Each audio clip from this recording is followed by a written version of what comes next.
Please do so only at the completion of the musical number during the applause. Food, drinks, cameras, and recording devices of any kind are not allowed in the hall. Thank you for your cooperation and enjoy the performance.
Sands. Beyond, red roofs around a narrow wharf in cluster. Then a mouldered church. And higher, a long street climbs towards one tall towered mill. And high behind it, a grey down with Danish barrows. And a hazelwood flourishes green in the cup-like hollow of the down.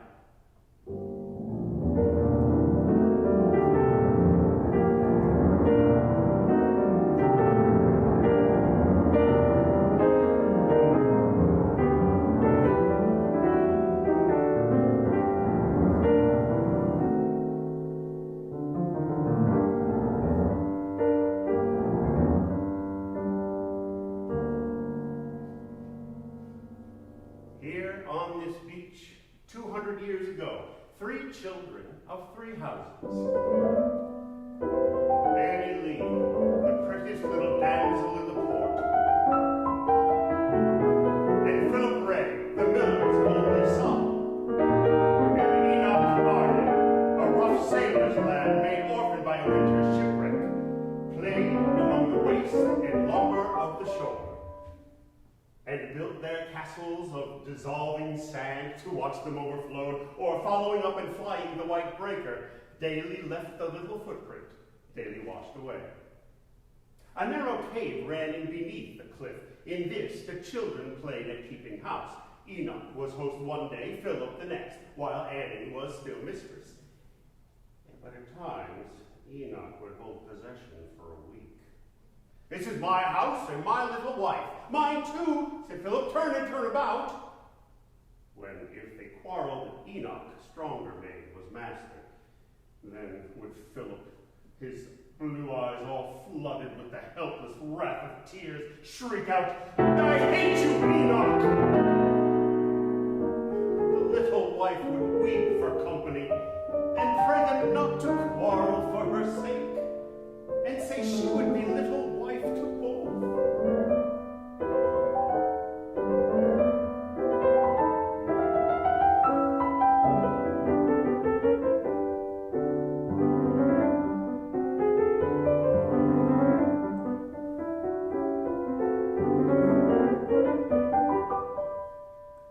But when the dawn of rosy childhood passed, and the new warmth of life's ascending sun was felt by either set his heart on that one girl. And Enoch spoke his love, but Philip loved in silence. And the girl seemed kinder unto Philip than to him. Oh, but she loved Enoch, though she knew it not, and would have asked to deny it. Enoch set a purpose evermore before his eyes, to hoard all savings to the uttermost, to purchase his own boat and make a home for Annie, and so prospered. That at last a luckier or bolder fisherman, a carefuller in peril, did not breathe for leagues upon that breaker-beaten coast than Enoch. And ere he touched his 21st maid, he made a home and purchased a boat. The home was neat and nest-like, halfway up the narrow street, that clambered towards the middle.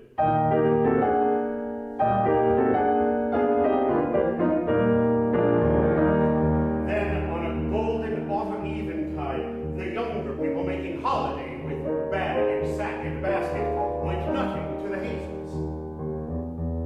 Philip stayed, his father lying sick and needing him an hour behind.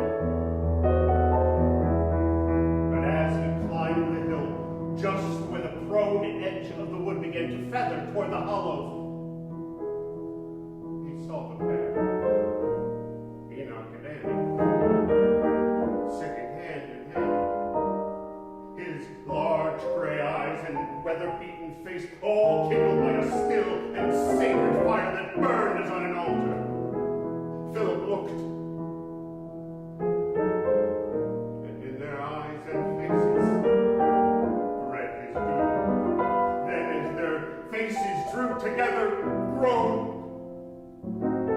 and slipped aside, and like a wounded life crept down into the hollows of the wood. There while the rest were loud and merrymaking, had his dark hour unseen.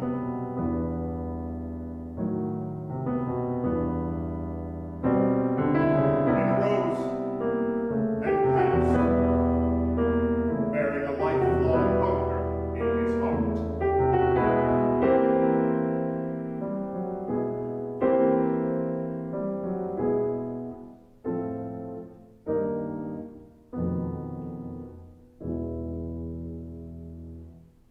So these were wed, and merrily rang the bells, merrily ran the years, 7 happy years, 7 happy years of health and competence, of mutual love and honorable toil, with children. First, a daughter. In Enoch woke with his first babe's first cry, the noble wish to save all earnings to the uttermost, and give his child a better bringing up than his had been, or hers. A wish renewed when 2 years after came a boy, to be the rosy idol of her solitudes, while Enoch was abroad on wrathful seas. Then came a change, as all things human change. Enoch, clambering in on a mast in harbor, by mischance slipped and fell.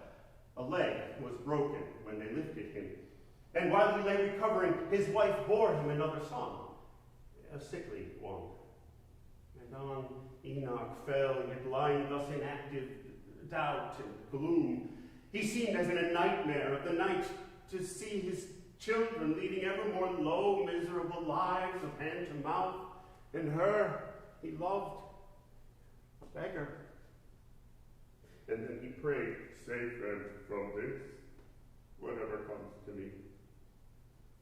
And while he prayed, the master of a ship Enoch had served in, hearing his mischance, came, for he knew the man and valued him, reporting of his vessel China-bound, and wotting yet a boatswain would he go. There were yet many weeks before she sailed from this very port, would Enoch have the place. And Enoch all at once assented to it, rejoicing at that answer to his prayer. Enoch lay long pondering on his plans, returning rich, with fuller profits lead an easier life, had all his pretty ones educated, and passed his days in peace among his own.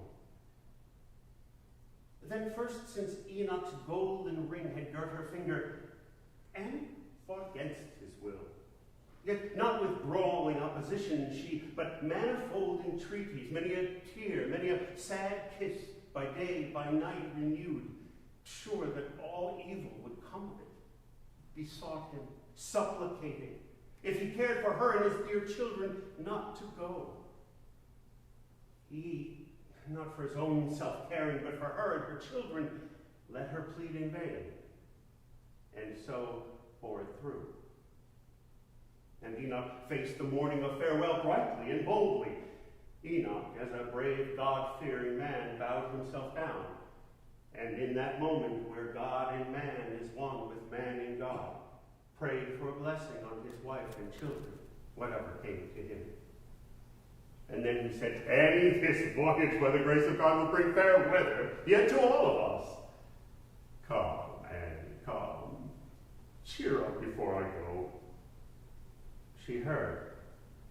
heard and not heard him. At last she spoke. Oh, Enoch, you are wise, and for all your wisdom, well I know that I will see your face no more.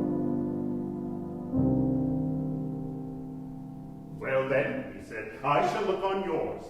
Annie, the ship I sail in passes here. Get yourself a seaman's glass, spy out my face, and laugh at all your fears. Annie, my girl, cheer up, be comforted. Look to the babes. Until I come again, keep everything shipshape. For I must go. And if I were to have trouble, God, cast my cares on God. That anchor holds. Is he not yonder in the uppermost parts of the morning? If I flee to these, can I go from him?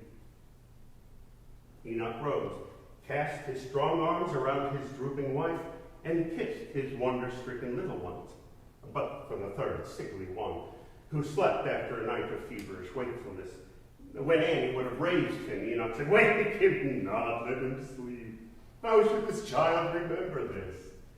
And kissed him in his cot. But Annie, from her babe's forehead, clipped a tiny curl and gave it. This he kept through all his years. But now hastily caught his bundle, waved his hand, and went away.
She mourned his absence as his grave, set her will no less to chime with his, gained for her own a scanty sustenance, and lived a life of silent melancholy. Now the third child was sickly born, and grew yet sicklier. Though the mother cared for it with all a mother's care, nevertheless, after a lingering, ere she was aware, the caged bird escaping suddenly, the little innocent soul flitted away.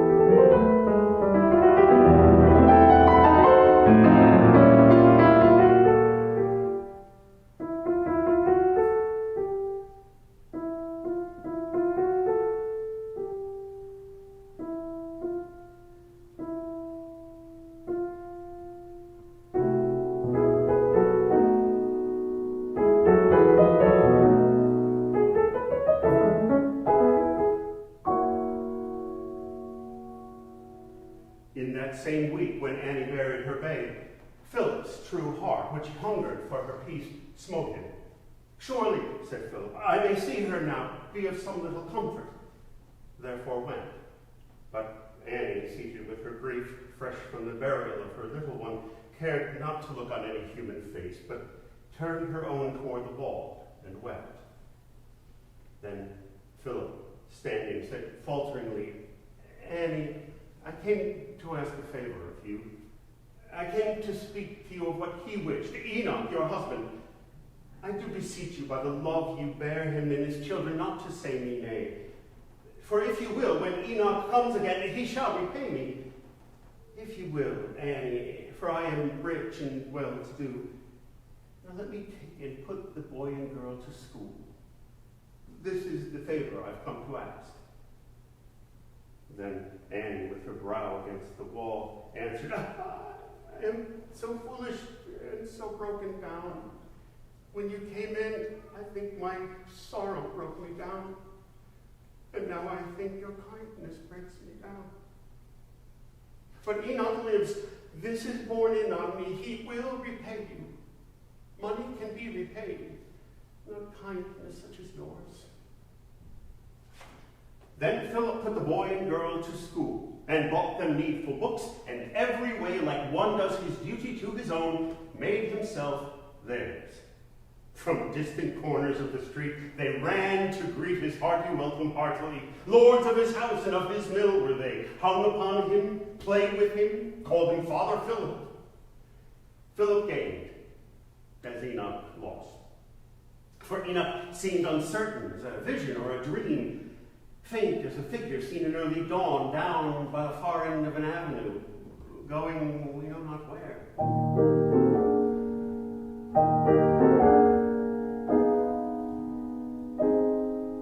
And so 10 years since Enoch left his native home flew by, and no news of Enoch came.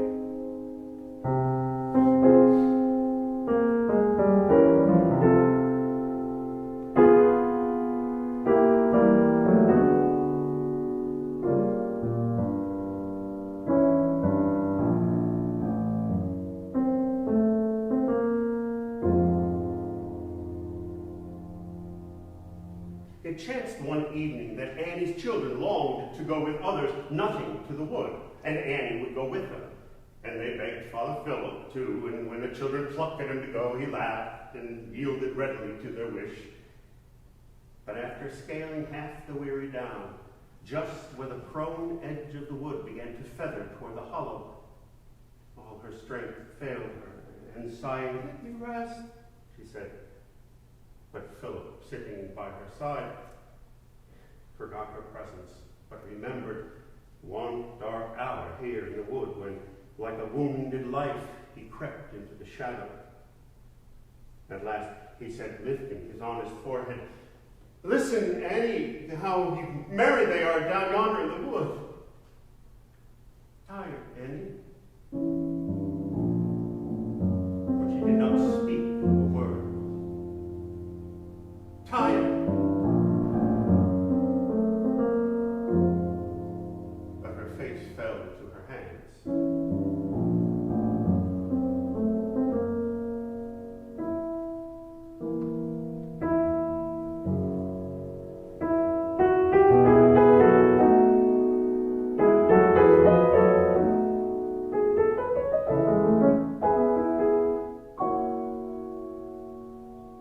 Then Philip, coming somewhat closer, spoke. "Annie, there is a thing upon my mind, and it has been upon my mind for so long that while I know not from where it came, I know it will out at last. Oh, Annie, it is beyond all hope, against all prayer, that your husband should still be living." "Well then, let me speak. I grieve to see you poor and wanting help. I cannot help you as I wish to do, unless perhaps you know what I would have you know. I would want you for my wife. I fain would prove father to your children. You do, I think, love me as their father. I am sure that I love them as if I were my own. And I believe that if you were fast my wife, that after all these uncertain, sad years, we might still be as happy as God grants any of his creatures. Think upon it. For I am well to do, no kin, no care, save for my care for you and yours. And we have loved each other as children. And I have loved you more and longer than you know." Then answered Annie, carefully and tenderly she spoke. have been as God's good angel in our house. God bless you for it. God reward you for it, Philip, with something happier than myself. Can one live twice? Can you ever be loved as Enoch was? I would be content, he said, to be loved a little after Enoch. Oh, but wait, Philip, if Enoch comes, but Enoch will not come. Yet wait a year. A year is not so long. Perhaps I'll be wiser in a year. Oh, wait a little. And Philip sadly said, Annie, as I have waited all my life, I shall wait a little. Nay, she said, I am bound. You have my promise in a year. Will you not bide your year as I will bide mine? And Philip said, I will bide my year. Then, fearing night and chill for Annie, rose and sent his voice beneath him to the wood. Up came the children, laden with their spoil. They all descended to the port, and there, at Annie's door, he paused and gave his hand, saying gently, And when I spoke to you, that was your hour of weakness. I was wrong. I am always bound to you. You are free. Nay, she said, I am bound. And in one moment, as it were, that autumn into autumn flashed again, and there he stood once more before her face, claiming her promise. Is it a year? She said, yes, if the nuts be ripe, again come and see. But she put him off. So much to look to, such a change. A month, give her a month. She knew she was bound. A month, no more. Then Philip, with his eyes full of that lifelong hunger, and his voice shaking like a drunkard's hand, said, Take your time, Annie. Take your time. And Annie could have wept for pity of him. And yet she held him on delayingly with many a scarce believable excuse till half a year had slipped away. At last, one night, it chanced that Annie could not sleep, but earnestly prayed for a sign. My Enoch, is he gone? She started from bed, struck herself a light, then desperately seized the holy book, suddenly set it wide to find a sign, suddenly put her finger on the text. Under a palm tree. That meant nothing to her, no meaning there. She put the book away and slept.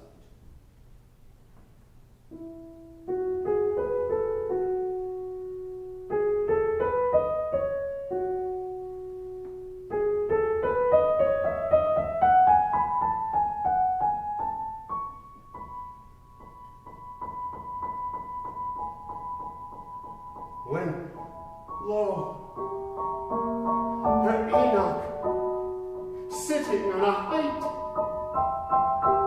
under a palm tree,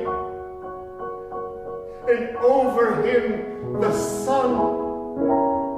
He is gone, she thought. He is happy. He is singing Hosanna in the highest.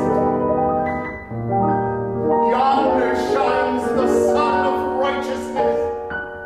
And these be palms whereof happy people strowing, crying Hosanna in the highest.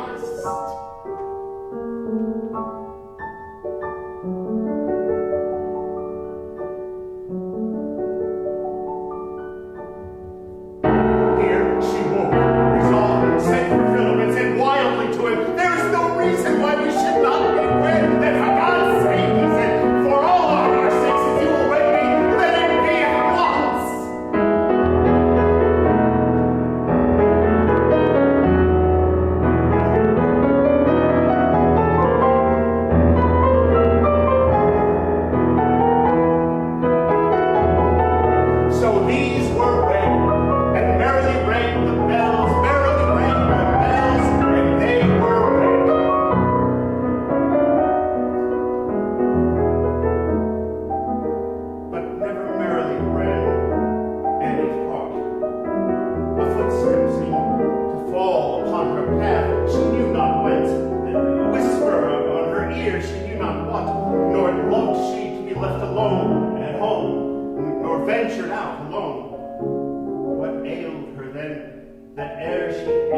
Such doubts and fears were common in her state, being with child.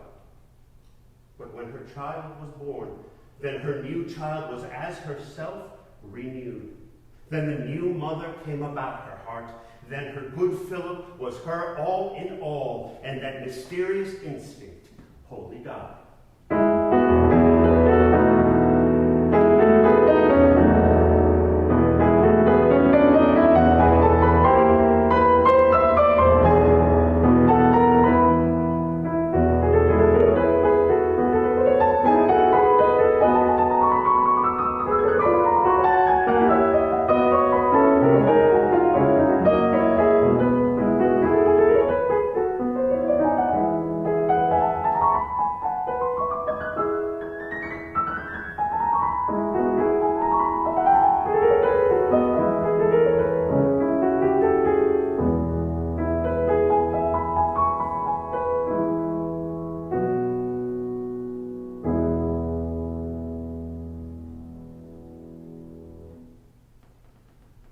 And what of Enoch?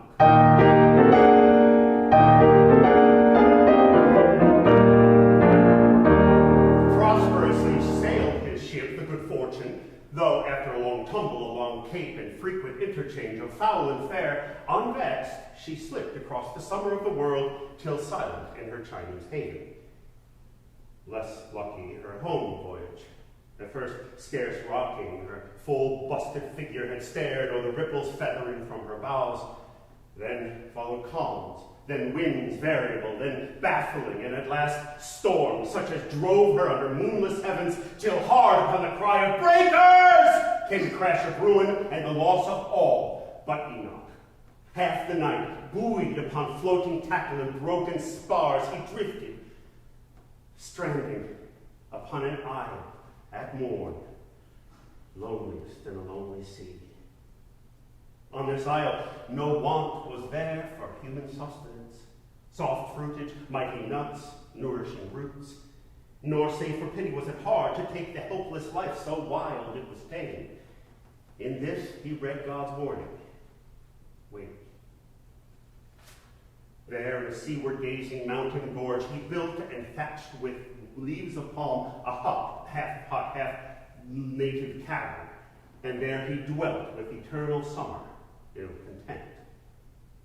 The mountain wooded to the peak, the slender cocoa's drooping crown of plumes, the lightning flash of insect and of bird, the glows and glories of the broad belt of the world, all these he saw. But what he fain had seen, he could not see. The kindly human face, nor ever hear a kindly voice as down the shore he ranged, or all day long sitting in that seaward gazing gorge, a shipwrecked sailor, waiting for a sailing. No sailing from day to day.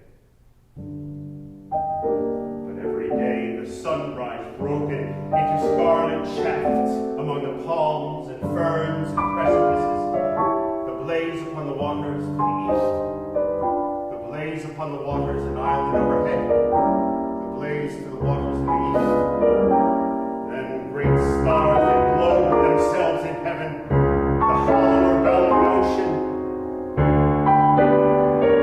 and again the scarlet shafts of sunrise, but no sail.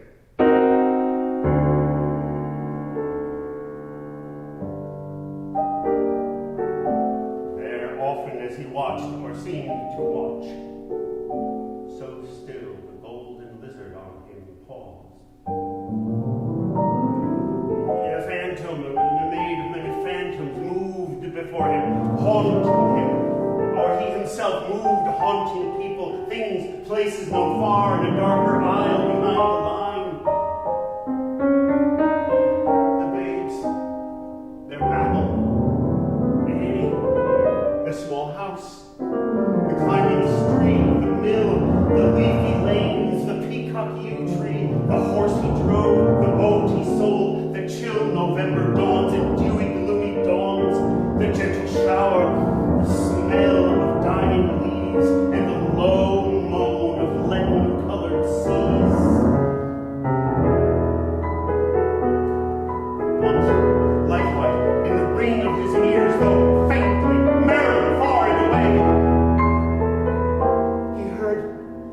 peal of his chamber bells.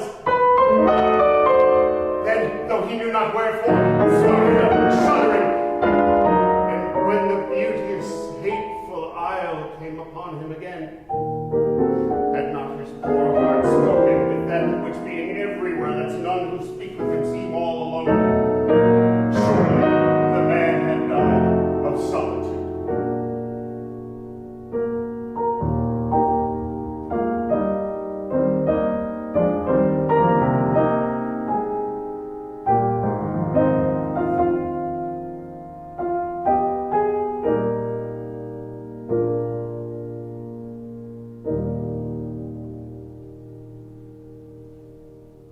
Thus, over Enoch's early silvering head, the sunny and rainy seasons came and went, year after year.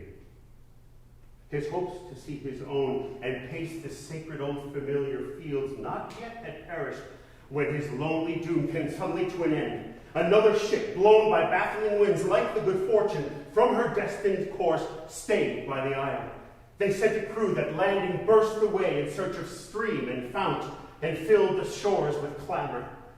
Downward from his mountain gorge stepped the long-haired, long-bearded solitary, brown, hardly human, strangely clad, muttering and mumbling, idiot-like it seemed, with inarticulate rage and making signs he knew not what. And yet he led the way to where the rivulets of sweet water ran. And ever as he mingled with the crew and heard them talking, his long-bounden tongue was loosened, till he made them understand. Whom, when their casks were filled, they took aboard. And there the tale he uttered brokenly, scarce credited at first, but more and more amazed and melted all who listened to it.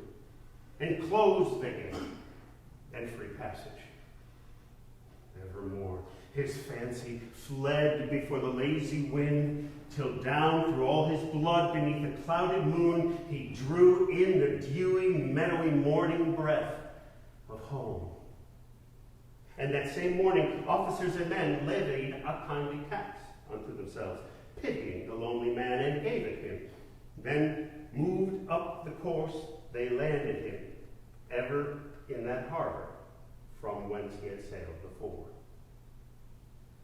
Enoch spoke not a word to anyone, but homeward, home, where home. He walked, drawn through either chasm rolled a sea haze and whelmed the world in gray, till last, as it seemed, the great mist-blotted light glared on him, and he came to the place. But finding neither light nor murmur there, a bill of sail gleamed through the drizzle. Crept still downward, thinking, dead, or dead to me.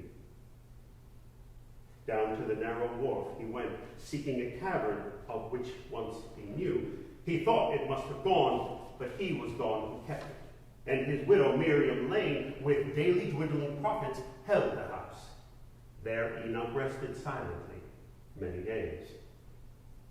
But Miriam Lane was good and garrulous, nor let him be, but often breaking in told him, with other annals of port, not knowing Enoch was so brown, so bowed, so broken, all the story of his house, his baby's death, how Philip had put her little ones to school and kept them in it, his long wooing her, her slow consent and marriage, and the birth of Philip's child.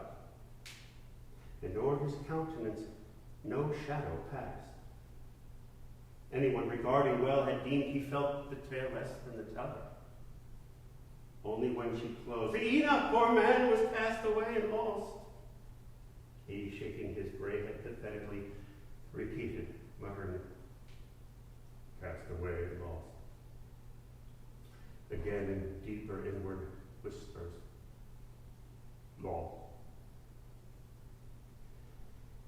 But Enoch yearned to see her face again, if I might look on her sweet face and know that she's happy. And so the thought haunted and harassed him and drove him forth at evening, when dull November day was growing duller twilight. to the hill. There he sat gazing on all below. There did 1,000 memories roll upon him, unspeakable for sadness. By and by the ruddy square of comfortable light, far blazing from the rear of Philip's house, allured him, for Philip's dwelling fronted on the street, the last house to landward. But behind him, with one small gate that opened onto the waste, flourished a little garden square and walled. Enoch stole up to the wall and saw. For cups and plates on the burnished board sparkled and shone. So genial was the hearth. And on the right hand of the hearth, he saw Philip, the slighted suitor of old times, stout, rosy, with a baby across his knees. And o'er her second father stood the girl, a later but loftier Annie Lee, fair-haired and tall. And on the other side of the left hand of the hearth, he saw the mother glancing often toward the babe, but turning now and then to speak with him, her son, who stood there tall and strong. When the dead man come to life, beheld his wife no more, and the babe, hers, his upon the father's knee, and all the warmth and the peace and the happiness, and his children, tall and beautiful, and him that father reigning in his place, Lord of his rights and of his children's love. Then though Miriam they had told him all, because things seen are mightier than things heard, staggered and shook, holding the branch, and feared to send abroad a shrill and terrible cry, which in one moment, like the blast of doom, would shatter all the happiness of that heart. He therefore, softly, like a thief, lest the harsh shingles should break underfoot, and feeling all along the garden wall, lest it should swoon and tumble and be found, crept to the gate and opened it, and closed it as lightly as a sick man's door behind him. And there he would have knelt, but that his knees were feeble, so that falling prone, he dug his fingers into the wet earth and prayed.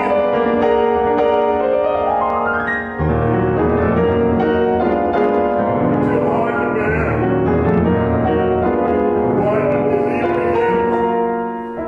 Oh God Almighty, blessed Savior, thou that didst uphold me on my lonely isle, wilt hold me, Father, in my loneliness a little longer. Aid me, give me strength, not to tell him, never to let him know. Help me not to break in under the peace. The children too, I must not speak to them, they know me not. I should betray myself. Never. The fathers kissed me. The girl so like her mother, and the boy, my son. There, speech and thought and nature failed him, and he lay tranced.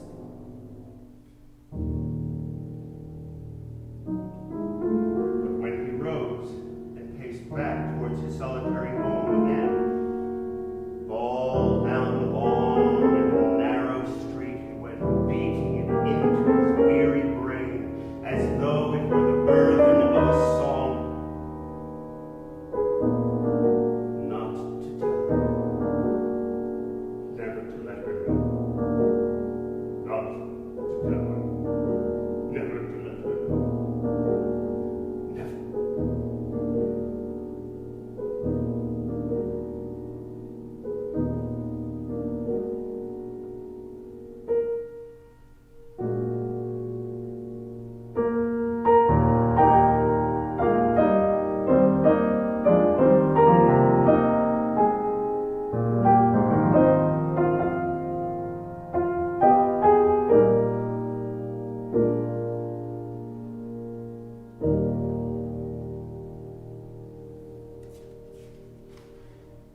day he spoke to Miriam. This miller's wife that you told me of, has she no fear that her first husband lives? Aye, of course, so, said Miriam. Fair enough. If you could tell her you'd seen him dead, why, that would be a comfort. And he thought, after the Lord has called me, she shall know. I wait his time. And Enoch set himself to work whereby to live. Yet, since he did but labor for himself, work without hope, there was no life in it whereby a man could live. A languor came upon him, gradually weakening the man until he could do no more but keep to the house, his chair, and finally his bed. He called aloud from Miriam Lane and said, "Woman, I have a secret. Only swear before I tell you. Swear upon the book not to reveal it till you see me dead. Swear," said Enoch, "on the book." And on the book, half frightened, Miriam swore. Then Enoch, rolling his gray eyes upon her, "Did you know Enoch, Arden of this town?" "Know him? I knew him far and away. Aye, I mind him coming down the street, head held high, and cared for no man he. His head is low, and no man cares for him. I am that man." "You, Arden? Nay, sure, he was a foot higher than you be. My God has broken me. Down to what I am. My grief and solitude have broken me. Nevertheless, know that I am he who married. But that name has twice been changed. I married her who married Philip Ray. Sit, listen." And as the woman heard, he told of his voyage, his wreck, his lonely life, his coming back, his gaining in on Anne, his resolve, and how he kept it.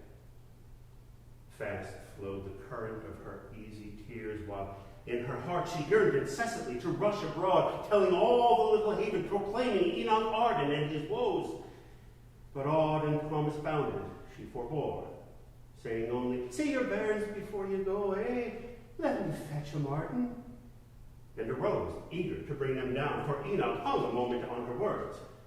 But then he replied, "Woman, disturb me not now at the last, but let me hold my purpose while I die. Sit down again and understand while I have the power to speak. I charge you now, when you shall see her, tell her I die blessing her, praying for her, loving her.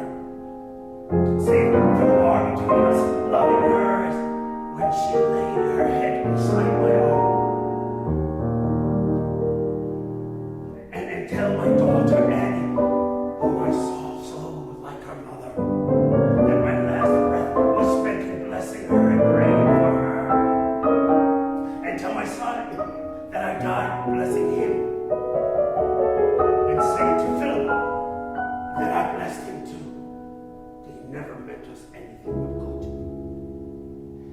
But if my children care to see me dead, let them come. I am their father. But she must not come,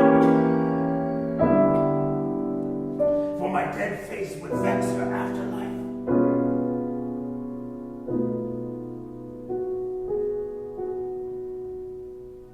And now there is but one of all my blood who will embrace me in the world to be.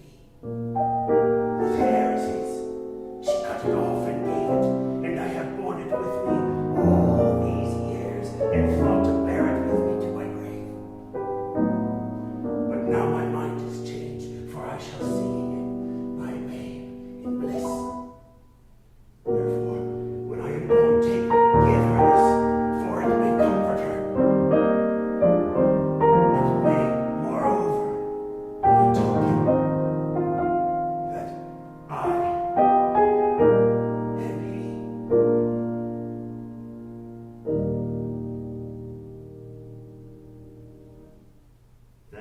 third night after this, while Enoch slumbered, motionless and pale, and Miriam watched and dozed at intervals, there came so loud a calling of the sea that all the houses in the haven rang. He woke, he rose, he spread his arms abroad, crying in a loud voice, "A sail! A sail! I am saved!" And so fell back and spoke no more.